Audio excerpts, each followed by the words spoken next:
Bonjour à tous, bienvenue dans cette nouvelle vidéo. Je suis Cécile Janson, ancienne nageuse olympique. J'ai remarqué une chose très importante, les gens attendent trop pour intervenir sur leur mal de dos. Il y a plusieurs raisons à cette lenteur, c'est ce qu'on va voir aujourd'hui. Une des raisons principales est que l'homme et la femme ne sont pas pareils. On n'a pas la même manière d'aborder et la douleur et la prise de décision. Étant une femme, je vais commencer par la femme. Donc, face à la douleur, génétiquement, je pense que la femme est mieux programmée que l'homme à supporter et accepter la douleur. Notamment par le fait que la femme donne la vie, c'est-à-dire au moment de l'accouchement, avant qu'il y ait les péridurales, etc., elle avait l'habitude de supporter la douleur. La femme a aussi un rôle très important par rapport à son enfant.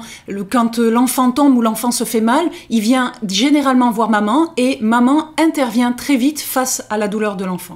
Moi, ce que je pense, et c'est mon avis personnel, c'est que la réaction de la femme, ça va être action-réaction. L'enfant se fait mal, j'agis tout de suite pour le soulager. J'ai mal, j'agis de suite pour connaître comment je peux me soulager. Donc par exemple, si une femme a mal au dos, elle se lève le matin avec ses tensions, elle va tout de suite réfléchir avant sa mise en route de qu'est-ce qu'elle va prendre pour régler ce problème le plus vite possible. La femme va agir et se poser tout de suite les bonnes questions. Est-ce que je dois prendre rendez-vous chez l'ostéopathe? Est-ce que je dois prendre un médicament?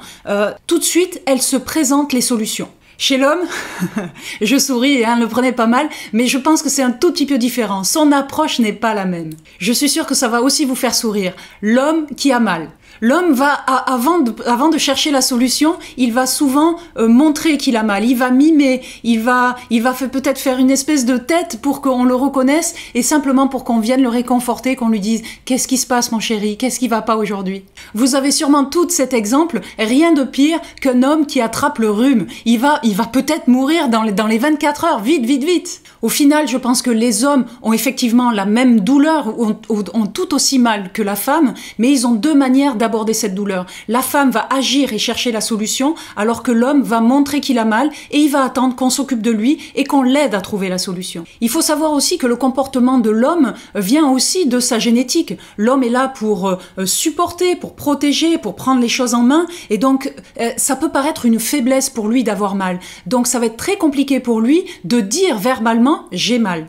Alors pour conclure, quelque chose de très simple, que vous ayez mal au dos ou que vous ayez mal tout court et que vous soyez un homme ou une femme, n'attendez pas qu'on détecte, qu'on déchiffre, qu'on réfléchisse à votre place, il faut passer à l'action. C'est à vous et à vous-même de prendre soin de vous et le plus vite possible. Alors si vous en avez assez que votre mal de dos vous pourrisse la vie, moi je vous propose de prendre un petit rendez-vous avec moi, c'est gratuit, c'est tout simple, on discute et on fait un bilan ensemble. Je peux vous dire que je sais de quoi je parle. J'ai eu extrêmement mal. Sachez aussi qu'en ne faisant rien, vous prenez le risque que votre problème s'aggrave. N'attendez plus, passez à l'action. Vous cliquez juste en dessous, vous prenez rendez-vous avec moi et vous allez voir, on va passer un moment super agréable parce qu'on va juste partager et échanger ensemble. Alors à tous les hommes qui me regardent, ne vous inquiétez pas, je ne me moque pas des hommes, je ne mords pas et je serai aussi bienveillante avec vous qu'avec votre femme. Allez, j'attends avec impatience notre rendez-vous. Je vous dis à très vite. Bye bye.